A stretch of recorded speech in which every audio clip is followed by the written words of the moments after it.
Das Landgericht Ulm verurteilte einen 27-jährigen Mann aus Eritrea. Außerdem folgte das Gericht dem Antrag von Staatsanwaltschaft und Nebenklage ናብ ኢትዮጵያ ኸይዱ ንኽምርዖ ንሰብ መዚ ጀርመን ዝሓተቶ ሰነድ ናይ ጉዕዞ ክማልኣሉ ስለ ዘይከኣለ ሰላም ከመይ ትኾኑ ጋይስ ካፊል ሎማ ዓንትኻ ብሓድሽ ቪድዮ ተመይስና ኣላ ሎማ ዓንቲ ቪድዮ ናይ ሎማ ዓንቲ ርእስና ኸኒ ንዓኹም መገድስ እዩ ዝበልክዎ ዝተፈላለዩ ሓበሬታት ናይ ሶም እዚ ሒዘልኩም መፅእ ኣለኹ ስለዚ ሳብ መወዳእታ ምሳይ ፅንሑ ሓድሽ ድሕሪ ኮይንኩም ሳብስክራይብ ኣይትረስዑ ለስ ጎ ኣብ ጀርመን ንኽልተ ትሕቲ ዕድመ ኣዋልድ ብኸራ ዝሃረመ ኤርትራዊ መንእሰይ ንሕልፈት ተፈሪዱ ሎ ምናልባት እዚ መንእሰይ ኣብ ሃገር ዕቑባ ሓቲቱ ክነብር ዝፀንሐ ኮይኑ ኣብ ጀርመን ካብተን ብኸራ ዝወግአን ክልተ ደቂ ኣንስትዮ እታ ሓንቲ ሂወታ ከም ዝሓለፈት ኣብ እዋኑ ተገሊጹ ነይሩ ማለት እዩ።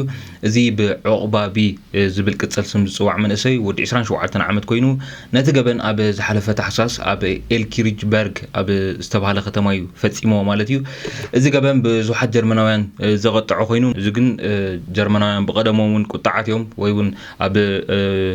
ስደተኛ ዘሎ ማረኣያ ዝተፈለዩ ማለት እዩ። ኤስ ዝተባሃለት ጓል 14 ዓመት 23 ግዜ ብኸራ ወጊኡ ሂወታ ክሕልፋ እንከሎ ጓል 13 ዓመት ማሓዛኣ ኸኣኒ ከቢድ ማህሰይቲ ኣውሪድላ ኣሎ ማለት እዩ።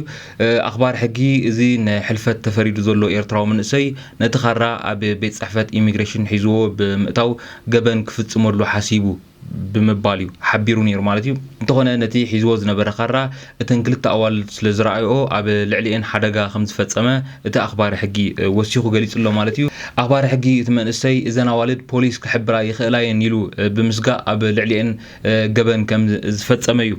ኣብርሂ ዘሎ ማለት እዩ። ምክንያት ናይዚ መንእሰይ ናብ ኢትዮጵያ ኸይዱ ንኽምርዖ ንሰብ መዚ ጀርመን ዝሓተቶ ሰነድ ናይ ጉዕዞ ክማልኣሉ ስለ ዘይከኣለ ብሰበ ስልጣን ኢሚግሬሽን ተባሳጭዩ መንባሩ እቲ ኣኽባሪ ሕጊ ወሲኹ ገሊጹ ኣሎ ማለት እዩ። እቲ ኣብ ደቡብ ጀርመን ዝርከብ ቤት ፍርዲ ነቲ ገበን ኣዝዩ ከቢድ ምዃኑ ብምግላጽ ልዕሊ 15 ዓመት ምስ ተኣሰረ ብኣእምሮ ናይ ምውፃእ ዕድሉ እውን ኣዝዩ ጸቢብ ምዃኑ እዩ ገሊጹ ዘሎ ማለት እዩ። እዚ ብዕቑባ ቢ ዝብል ቅጽል ስም ዝፅዋዕ ዘሎ መንእሰይ ኣብ 2015 እዩ ናብ ጀርመን ኣትዩ ማለት እዩ። እዚ መንእሰይ ቅድሚ 9 ኣዋርሕ ቋንቋ ጀርመን ተማሂሩ ስሩሑ ጀሚሩ ምስቲ ሕብረተሰብ ናይ ጀርመን ተዋሂዱ ክነብር ዝጸንሐ ህዱእ ስብእና ዝነበሮ ሰብ ምዃኑን ጉዳዩ ክርኢ ዝጸንሐ ቤት ፍርዲ እውን ወሲኹ ገሊጹ ኣሎ ማለት እዩ። እዚ መንእሰይ ናብ ቤት ፍርዲ ኣብ ዝቐረበሉ በቲ ዝፈጸሞ ገበን ከም ዝተጣዕሰ ብምግላጽ ንስድራ ግዳያት ይቕሬታ ከም ዝሓተተ እውን ተገሊጹ ኣሎ ማለት እዩ። ቤት ፍርዲ ወሲኹ ናይ ግባይ መሰሉ ዝተሓለወ ምዃኑ ሕቱኡ ቅቡል ኮይኑ እንተዘይተረኺቡ ግን ኣብ ሞንጎ ማእሰርቱ ናብ መበቆል ሃገሩ ተመሓላሊፉ ክወሃብ ከም ዝኽእል ኣኽባሪ ሕጊ ሓቢሩ ኣሎ ማለት እዩ። እዚ ኣብ ልዕሊ ዘን ክልተ ትሕቲ ዕድመ ዝተፈጸመ ገበን ኣብ ብዙሓት ጀርመናውያን ቁጥዐ ኣልዒሉ ነይሩ ማለት እዩ። ስድራ እዘን ግዳያት ግን እቲ ኣብ ልዕሊ ደቆም ዝተፈጸመ ገበን እቶም ጸረ ስደተኛታት መርገጽ ዘለዎም ወገናት መጋበሪ ፖለቲካዊ ኣጀንዳኦም ክገብርዎ ፈቃደኛት ከም ዘይኮኑ እዮም ገሊጾም ዘለዉ ማለት እዩ። Ulm verurteilte einen 27-jährigen Mann aus Eritrea zu einer lebenslangen Haftstrafe wegen Mordes und versuchten Mordes.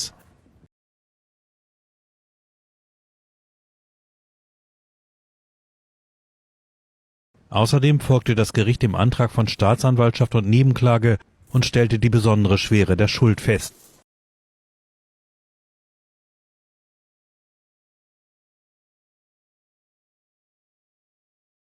Damit ist eine Entlassung aus dem Gefängnis nach 15 Jahren so gut wie ausgeschlossen.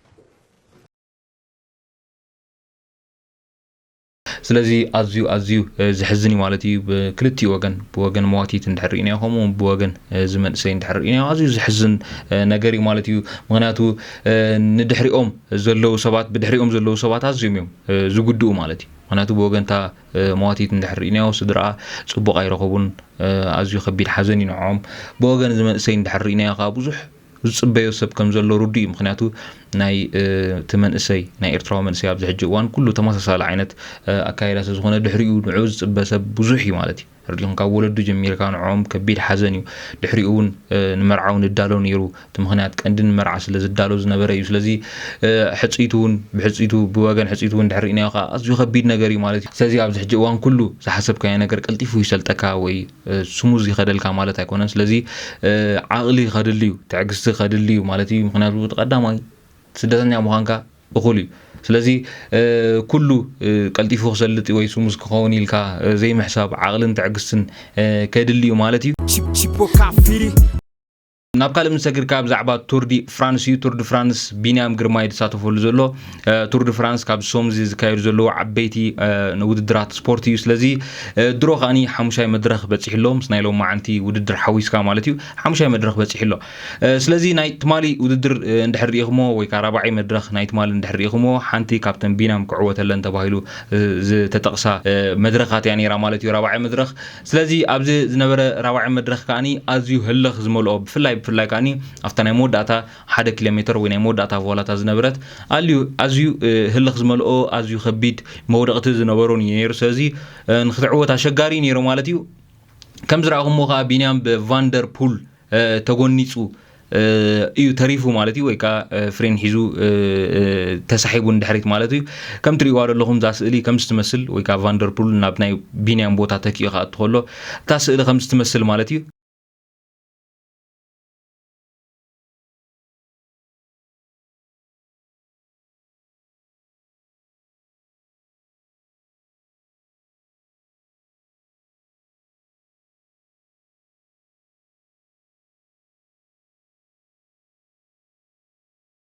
بزغا فاندربول اب لعل بينيام غرماي بزغبرو غونص مالتيو بحالفتي نايت وددر نطبن 500 فرانكن تغصيعلو ابزا مدرخ كاب زحزو مبل 16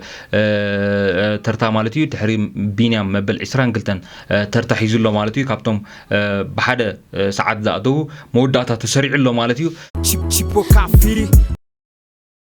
وقع حنقول مچم كلاتنا خمن نفلطو ناي غزي سنسيتيفيتي زلوو ناي تعنا غدايو اب وانو بقلطف تسبترانا محكمنا بصيحو كدحن زخيل وي دما ناي تسب كاب استفالالي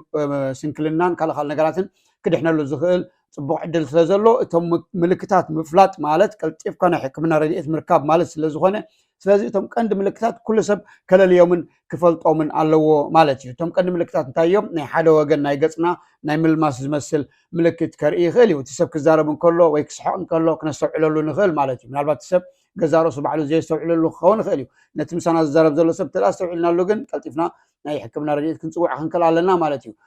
ብኻልኣይ መንገዲ ሓደ ክፋል ናይ ቅልጽም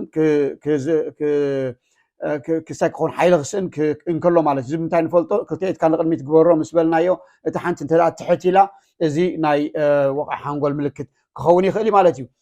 كم سالساي ناي مزراب عقمون يقلل ملحاسو ودي ما زربو يكولاتف كابت نبرن العلي كاع خمزي وي كم سخرسب وي كم خالق ناي مدحانيتات كم زوسد عينت سب كن زربو كولاتف يخلي بزون كنفلطو نخلينا كم اول حدا غدني ناي اجر كخون خل وي ناي ايد كخون خل وي ناي كفل أكلات ون ناي ملماس نجر ملكت ون ولا ناي صبوق جيرو زي مسرح ملكت ون كنري نخلينا كمون ناي حسابات مزبراق تزاربو زربا استحاوسن كلير زي كونن كم دما حساباتو ترنف زي كونن ملكتات كنري خلينا تسبون كم اقسم معه جمرن كله مالتي كم دما اب كسوق من كله جزء خيدن كله ناي عندل مبالن كم دما ميزانو ناي زي محلاون تريون ترايو زون حدا خبتي ملكت ناي وقع حنقول كخوني خلي خم دما برتع قنزا ناي رأس وي دما حمام رأسون كسعب يخلي حدا زي ملكتات كم ملكتات كوينو ناي وقع حنقول كجمرن كله مالتيو كم دما دخام ناي عينون كرأي خليو زنتاي بلاري فيجن نملو وي دما تي ناي مرأي عقمو وي بحنت عين وي بخلت عيني كدكم انكلو زون كم ملكت ناي وقع حنقول كوسدي قالي سلازي زون ملكتات زياتهم تدا اب غزار سنا وي اب كابينا اب زلو سبات بيتسبنا وي اب اختنا وي اب زخونه خبابي اب زرعنا يلو غزي قلطيفنا نتسب اتزلو ملكتات منغارن قلطيفكا دما ناي حكمنا اغلغلوت مصواعن نهيوتو ازيو صبق سغمت خون سلازخل سزغاش نلو ما عند زبلنا يا مدب زمسل نيرو حدش يحركينكم سبسكرايب ايترسعو صاب نيكس مدب رغب بيس